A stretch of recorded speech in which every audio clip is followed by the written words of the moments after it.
तेलंगाना प्रदेश Congress committee के कारगुजार सदर जग्गा रेड्डी ने साबिक चीफ मिनिस्टर चंद्रशेखर राव पर सख्त तनकीद करते हुए कहा कि उनका नाम बदलकर झूठ का प्रोफेसर रख दिया जाना चाहिए। आज गांधी भवन में एक प्रेस कॉन्फ्रेंस से खिताब करते हुए जग्गा रेड्डी ने कहा कि केसीआर ने महबूबनगर के दौरे के दौरान बिजली की कटौती के बारे में झूठ बोला। उन्होंने कहा कि इख्तियार खोने के बावजूद केसीआर ने झूठ बोलने की आदत नहीं छोड़ी।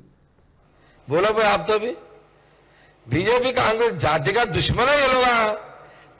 जाति का दुश्मन है ये लोग।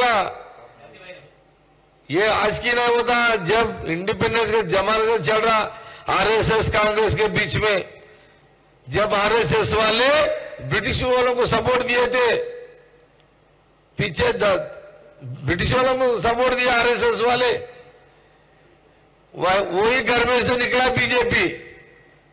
मैं जब कांग्रेस को, जब आरएसएस, जब ब्रिटिश को जो इंग्लैंड में लड़ाई चल रहा है,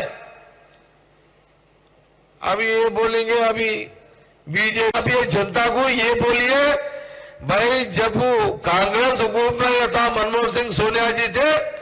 जब यहां पर जो गोल्ड है इंदिरा 28,000